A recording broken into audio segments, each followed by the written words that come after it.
ஓம் ஸ்ரீ குருப்யோ நமஹ. இன்று முதல் நவராத்திரி ஆரம்பமாகிறது. இன்றிலிருந்து முதல் 3 நாட்கள் நாம் துர்கா தேவியை வழிபட வேண்டும். அப்படி வழிபடும்போது கூற வேண்டிய தியான ஸ்லோகம் 108 அஷ்டோத்திரம் மற்றும் வரம் வேண்டி பிரார்த்தனை ஆகியவற்றை பார்க்க இருக்கிறோம். முதலில் தியான ஸ்லோகம். ஓம் சரணாகத தீனார்த்த பரித்ராணபராயணே சர்வஸ்யார்த்தி ஹரே தேவி நாராயணீ நமோஸ்துதே. ஓம் துர்காயை நமஹ. ஓம் சிவாயை நமஹ. ஓம் மகாலக்ஷ்மியை நமஹ. ஓம் மகாகௌர்யை நமஹ. ஓம் சண்டிகாயை நமஹ. ஓம் சர்வஜ்ஞாயை நமஹ. ஓம் சர்வலோகேஷ்யை நமஹ. ஓம் சர்வகர்மபலப்ரதாயை நமஹ. ஓம் சர்வதீர்த்தமயை நமஹ. ஓம் புண்ணியாயை நமஹ. ஓம் தேவயோனயே நமஹ. ஓம் அயோனிஜாயை நமஹ. ஓம் பூமிஜாயை நமஹ. ஓம் நிர்குணாயை நமஹ. ஓம் ஆதாரசக்தியை நமஹ. ஓம் அனீஸ்வர்யை நமஹ. ஓம் நிர்குணாயை நமஹ. ஓம் நிரஹங்காராயை நமஹ. ஓம் சர்வகர்வ விமர்தின்யை நமஹ. ஓம் சர்வலோகப்ரியாயை நமஹ. ஓம் வாண்யை நமஹ. ஓம் சர்வவித்யாதிதேவதாயை நமஹ. ஓம் பார்வத்யை நமஹ. ஓம் தேவமாத்ரே நமஹ. ஓம் வனீஷாயை நமஹ. ஓம் விந்தியாவாசின்யை நமஹ. ஓம் தேஜோவத்யை நமஹ. ஓம் மகாமாத்ரே நமஹ. ஓம் கோட்டிசூர்யசமப்பிரபாயை நமஹ. ஓம் தேவதாயை நமஹ. ஓம் வஹ்னிரூபாயை நமஹ. ஓம் சதௌஜசே நமஹ. ஓம் வர்ணரூபிண்யை நமஹ. ஓம் குணாஸ்ரயாயை நமஹ. ஓம் குணமயை நமஹ. ஓம் குணத்ரய விவர்ஜிதாயை நமஹ. ஓம் கர்மஜ்ஞானப்ரதாயை நமஹ.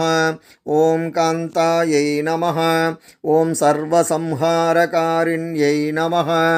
ஓம் தர்மஜ்ஞானாயை நமஹ. ஓம் தர்மனிஷ்டாயை நமஹ. ஓம் சர்வகர்மவிவர்ஜிதாயை நமஹ. ஓம் காமாக்ஷ்யை நமஹ. ஓம் காமசம்ஹர்த்ரியை நமஹ. ஓம் காமக்ரோதவிவர்ஜிதாயை நமஹ. ஓம் சாங்கர்யை நமஹ. ஓம் சாம்பவ்யை நமஹ. ஓம் சாந்தாயை நமஹ. ஓம் சந்திரசூர்யாக்னிலோச்சனாயை நமஹ. ஓம் சுஜாயை நமஹ. ஓம் ஜயபூமிஷ்டாயை நமஹ. ஓம் ஜாஹ்னவ்யை நமஹ. ஓம் ஜனபூஜிதாயை நமஹ. ஓம் சாஸ்திராயை நமஹ. ஓம் சாஸ்திரமயை நமஹ. ஓம் நித்யாயை நமஹ.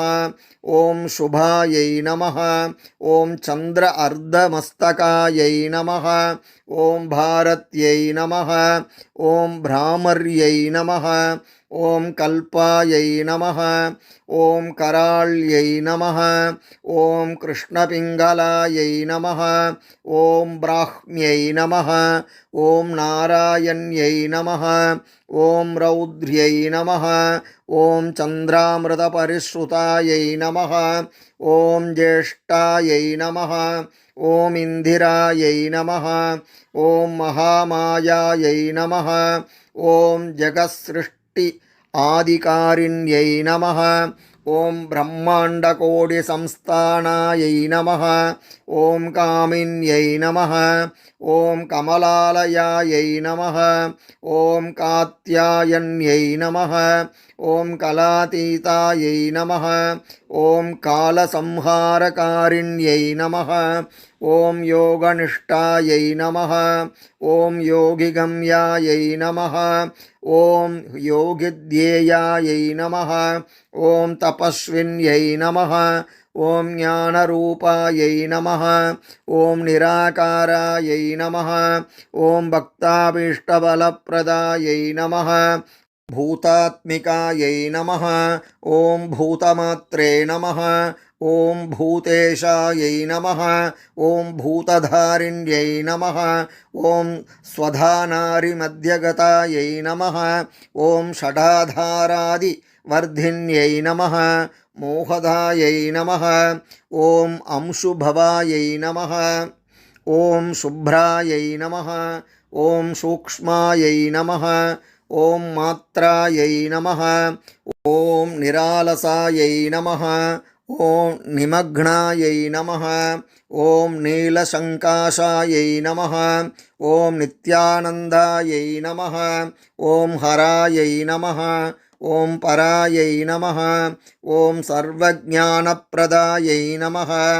ॐ अनन्तायै नमः ॐ सत्यायै नमः ॐ दुर्लभरूपिण्यै नमः ॐ सरस्वत्यै नमः ॐ सर्वगतायै नमः ॐ सर्वाभीष्टप्रदायिन्यै नमः ॐ दुर्गालक्ष्मीस्वरूपिण्यै नमः நானாவிதபரிமளபத்திரபுஷ்பாணி சமர்ப்பயாமி. அன்னை துர்கா தேவியினிடத்தில் வரத்தை வேண்டுதல். ஆயுர்தேஹி தனம் தேஹி வித்யாம் தேஹி மகேஸ்வரி சமஸ்தம் அகிலாம் தேஹி தேஹி மே பரமேஸ்வரி.